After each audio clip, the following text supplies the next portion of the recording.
Bonjour à tous et à toutes. J'espère que vous allez tous et toutes bien depuis la dernière fois. Aujourd'hui, on va pas perdre plus de temps. Direction la Champions League pour revenir sur le succès du Real Madrid. 3-0 à domicile contre le FC Braga dans le cadre des phases de poule de la Champions League. Donc, on y va. Déjà, première chose, le Real Madrid m'a fait extrêmement plaisir durant les 90 minutes. Enfin retrouver une équipe qui sait se montrer dominatrice et qui sait surtout bien gérer les temps forts comme les temps faibles et avoir une maîtrise parfaite.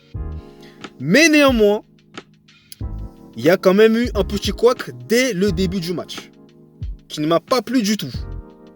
Et ce petit couac, c'est Lucas Vázquez qui va engendrer une faute dans la surface de réparation et qui va du coup donner un premier penalty pour Braga.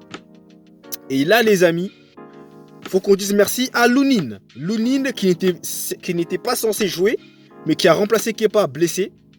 Lunin arrête ce penalty. Et Lunin marque des points.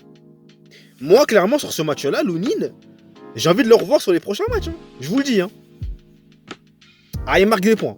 Il marque des points, il y a vraiment la concurrence. Donc Lunin, merci de nous avoir enlevé ce but qui a bien failli nous pénaliser, je pense. Mais, cependant, peu après ce penalty, le Real Madrid a commencé à avoir des opportunités de partout. Et il y a un joueur en même temps qui était très en vue durant cette première mi-temps. Et ce joueur-là, c'est Brahim Diaz. Alors Brahim Diaz, honnêtement, très bien ce qu'il a fait. Mais par moments, je trouvais qu'il était un peu brouillon. Parfois, je trouvais qu'il voulait en faire un peu trop. Voilà, j'aurais aimé qu'il soit un peu plus juste. Mais sinon, il y avait vraiment la détermination. Techniquement, c'était plutôt intéressant. Et il a marqué son premier but. Voilà, il a marqué son petit but. Premier but, je sais pas si c'est son premier but, mais en tout cas, il a marqué son petit but grâce à une passe décisive de Rodrigo qui permet au Real de mener 1-0 après avoir eu pas mal d'occasions. Donc là, le Real Madrid m'a écouté. Ils ont fait preuve de réalisme devant les buts. Magnifique. Camavinga, les amis. Faut pas que j'oublie de parler de ce joueur. Camavinga. Incroyable. Lui, il est en train de monter en puissance. Match après match, j'ai l'impression. Oh non, c'est incroyable. Déjà, sa rentrée au Classico, j'ai adoré. Mais alors là, il a commencé le match. Il a terminé le match. Une merveille, Camavinga. Magnifique. En seconde mi-temps, le Real va continuer encore d'avoir beaucoup d'occasions. Et Vinicius, qui jusqu'à présent avait beaucoup d'opportunités mais n'arrivait pas à marquer, va enfin marquer son but. Frappe croisée, magnifique, rien à dire, parfait. Le gardien ne peut rien faire et ça fait donc 2-0 et donc le Real fait le break. Donc là, bon, on se doute bien qu'on est déjà à l'abri. Fallait gagner pour se qualifier. Donc voilà. Ensuite, quelques minutes plus tard, les amis, suivez-moi. Quelques minutes plus tard, Vinicius, je crois qu'il se transforme en passeur décisif pour Rodrigo ou...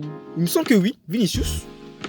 Je vous mettrai d'ailleurs le nom de celui qui a fait la passe décisive à Rodrigo. Mais Rodrigo va inscrire le troisième but d'une magnifique pichenette, on peut dire ça comme ça, qui permet au Real de prendre le large et de s'envoler au tableau d'affichage.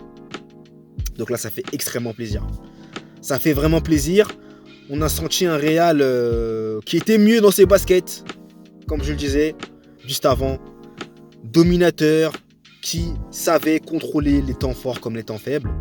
Et Braga, je tiens quand même à féliciter cette équipe qui n'a pas démérité et qui a eu aussi des occasions de marquer à un moment donné. Mais malheureusement, en face, ça a été bien plus réaliste et du coup, la maîtrise, l'expérience, on sentait que ça avait fait la différence sur le long. Donc les amis, le Real Madrid remporte ce match et le Real rejoint tranquillement les huitièmes de finale. 4 matchs, 4 victoires. Reçu 4 sur 4. J'ai rien d'autre à dire. Voilà. Sinon, j'aurais bien voulu voir Arda Güler, mais bon, on va pas le voir. Je sais pas quand est-ce qu'on pourra le voir, mais j'attends de voir ce qu'il pourra proposer également. Mais sinon, défensivement parlant, Rudiger, au taquet, comme d'habitude, rien à dire. Nacho aussi très sérieux, milieu de terrain très sérieux, et en attaque, bah, voilà, ça a marqué. Hein. Donc je pense que les amis, on va s'arrêter là pour cette petite vidéo. Donc si vous l'avez apprécié, le petit j'aime, ça me fait extrêmement plaisir. N'hésitez pas à vous commenter la vidéo si vous avez apprécié. N'hésitez pas aussi à vous abonner à ma chaîne YouTube si vous aimez le contenu. Et n'hésitez pas également à aller commander mon e-book au prix de 9,99 € seulement, qui retrace le parcours de Lionel Messi. Vous ne le regretterez pas, je vous assure. Donc, n'hésitez pas à aller le commander. Le lien est disponible dans la description. Et nous, on se retrouve très très vite pour de nouvelles aventures. Allez, peace!